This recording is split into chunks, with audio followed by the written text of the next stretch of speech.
And then now bullpen back outside, we did close range. These same people is, yo, I can't get on the car. That's f***ed up. Niggas is mad. They can't get on certain cars. Like, dog, I don't owe. You act like I owe you this. Listen, I love the art, but it's toxic. It's too toxic. It's toxic. Would it make you feel better to know that that's not just battle rap? I know it's not. I know, I know it's not. Yeah, Okay. I know it's not. Just know that in every level of the industry, there are ungrateful. For sure. There are ungrateful creatives, artists. There are people who will cut off their nose to spite their face. There are people who, when they win, was all in. When they lose, it's your fault. Yeah. It's your fault. It's your fault I lost. It's my fault that I won. You was just there. Yeah. You didn't give me the opportunity. Nah. I did that for you, bro. I helped you out. But when they L, it's your fault. Yeah. You did that. You didn't spend the money in the right place. You didn't spend enough money. You didn't put me in the right room. You didn't put me in enough rooms. Whatever it was your fault. They showed up drunk to an interview, your fault. That's real. They went and did something for free, your fault. I dealt with that too because, like you said, you bring up the bad news and the low soul. These are the people that really stood out. Right. And there's battlers that felt like I was pushing them more than I was pushing you. And I would really have to sit down and talk to them like, yo, do you realize every card that Bad News and Loso was on, you was on? So don't blame me because the fans are gravitating towards them more than you. Don't say I'm not pushing you more. You wanna know why that happens? What's that? Cause they're broke! That was the scene right there. Crazy. The scene on lottery tickets. Listen, man, I think there is a level of lyricism that kind of sparks a higher intellect. There's a code that's missing. It just can't keep getting simpler and simpler and simpler and simpler. It has to be like something that's gonna. It's the powers that be's fault because they got the power to push the button. Radio, the labels. It's trendy. Oh, this is winning. Let's make these. And right. I think I was saying it's like it be so up, but these new artists don't even get it. It's like they're so easily disposable so fast. Yeah. Like when Ice Spice came, I'm like, okay, it's a cool sound. My daughter likes it. And then I'm listening to this new song. I think the girl's from Brooklyn, Breezeland. Lola Brooke? No, not Lola Brooke. Lola Brooke raps. She's rapping. Yeah, She rap. Not to discredit anybody, but there's another girl, I believe, I don't know, correct me if I'm wrong, and I love the song. When I heard it, I did think it was Ice Spice.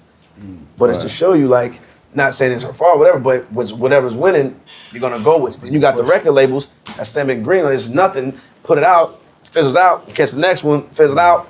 If you notice, they pumping out 20 artists like that, that's all you're gonna hear. You going to the club, all you hearing is the same shit. Right. You know, like it's crazy. They don't play Cole in the club. They don't play Nas in the club. They don't play, you know what I'm saying? It's like a certain place for all this shit. But I believe like it's the powers that be. They don't sign enough rappers. They don't take enough chances for lyricism. Although, think about it, the industry signed more lyrical rappers. That's what you would hear. It'd be balanced. No, honestly, I was a point in time, back in the early Niggas can walk 2000s. into a regular office and spit a 16 and get signed. Yeah, that's a fact. Niggas ain't doing none of that. That was my past, nigga. If I walked up to a rapper and I rap to him, I'm in the studio with him tomorrow. You know what I mean? That's a fact. It's not that. There's supposed to be a natural evolution where the rappers themselves become the tastemakers. They become the label owners. They become, you know what I mean? The businesses just putting out the music. Right. Everybody that's on got put on by somebody who rapped. Facts. That's high level. Facts. There was a rapper that said, oh yeah, that nigga's crazy. I'm gonna put him on. You know what I mean? You just named Drake, Kendrick, Cole. Who put them on? Big homies. Look how they rap. And look, not only that, why they still around? They had the big homies. Niggas that did it, learn from them. I think ain't no big homies. A lot of these cats don't got big homies no more. Ain't nobody here that did it. They going out here, you know what I'm saying? They coming straight from their bedrooms, laptop beats, record themselves. Oh, it went, cool, boom. There it is. Don't even mix the records, don't master the records. They don't know nothing about that shit. And it hit. And a lot of niggas is figuring it out. Facts. Starting their own record labels. Yeah, but that's how you end up fucked up. That's how you end up fucked up too. Not really. Yeah, you do. When you start your own label? Yeah. Yeah, you end up fucked Jay up. started his own label. No, he Everybody didn't. turned No, him down. Jay was at the feet of a lot Everybody of turned Hov Jay down. was at the feet of a lot of masters to learn how the industry went. He also had Dame with him. Dame had a successful group But that he he was started out. his own label though. But he didn't start it. He didn't start it out of fresh. He didn't start it because Man. I'm in my own apartment. I just want to start a label. No, he had Dame Dash who knew the business. He had Biggs who had money. He had money. They could afford to make mistakes. They could afford this, and they learn how to talk and they learn how to do shit.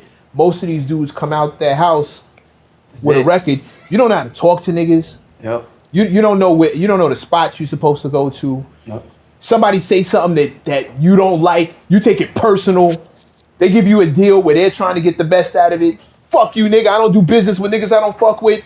You walking out the fucking door. Nigga, I'm not your friend. I'm here to do Taking business. shots at a little homie, man. I know who you're talking about, man. Stop doing that. I like that kid. The man. worst Stop part, doing the that. worst part is there's so many dudes who fall into that category. I have these conversations 3-4 times a day. Listen, it's called the music business. The biggest word in Business. that is business. Yeah, they don't understand it. You keep taking shit personal because you want things to be fair. Nah, It's not fair. But that's everybody. You don't get what you deserve. You get what you can negotiate. How much leverage do you have? None. Where's your financial track record? Nothing. MECC, I swear to God, you said the same shit on 100 episodes. Because it never goes away. It's not my fault that these niggas didn't learn from episode Listen, one. listen. I wish they'd stop doing it. Shout out to everybody who has that dream, but also has the intelligence to figure out how to make it work. You Facts. dig what I'm saying? We got a legend, and I have to say legend. Thank you, Because he is a legend. Yeah, true. No doubt about it. Thank you. In the building, and you can even hear through his conversation how the business kind of, you know what I mean? Mm-hmm. Somebody with his level of success, 17 million records sold. 17 million. You got 17 million or something? You know, right? Okay, you know what I mean? But, you know, educate yourself. Bullpen, doing the exact same thing. Starting out the gate, you saw how it was supposed to go, came up with new ideas. You're innovative, learn from big homies. You put it together and you're doing your thing now. That's what it's supposed to be, but it's not overnight. Yeah, It ain't overnight. Absolutely. If you want to get here, it starts there. Facts. Facts. I swear, I mean, bring it back to the niggas don't learn. Should be crazy. Crazy. Final words. Pandemic, April 15th, man. Bullpen Battle League, Pandemic, going down in Atlanta, KOD. Shout out to Akinelli. But yeah, Status Flow on the way too. That's the name of the album. I got music dropping too as well. We're gonna break that stigma. Status flow. Dope. I like Believe in that. that. Dope. Yeah, since we're in the barbershop, you know. Shout out to Bart. Yeah. Good brother. Absolutely. I was like, shit, we in the barbershop, go get some fucking do-rags, man. That's what you go do. Since we in the barbershop. Oh, I you talking about the do-rag. You can't go nowhere, no beauty supply store without seeing. I want look, without seeing me on the fucking cover. You got the of smooth every, shit too, yeah, I got like- the belt, I got everything. Bro, I'm bullheaded. I I'm got gonna wear one of them shit, bro. got This shit fire. Yeah. You feel like a superhero when they got the long Yeah, cape. now we I hate the now little we baby just signed a ring. deal with Walmart. Now we in all the Walmarts nationwide now. So like it's bigger than just the music That's and crazy. the acting. So a lot of times motherfuckers be like, man, when you gonna drop something? When you gonna get into it? It's like, yo, I got so other much shit shit going that takes up my time. Whether it's the fucking 2 kids I got, rapping, acting, work, like, it's a lot of shit. So and thank y'all for opening up the we paused me. I got paused. Nah, I you said hoes. But I just want to thank y'all for opening the doors for me and the homie, man. I appreciate it. You know what I'm saying? I be Man, watching cut y'all it niggas out, all the man. time, so it's a pleasure. Nah, we-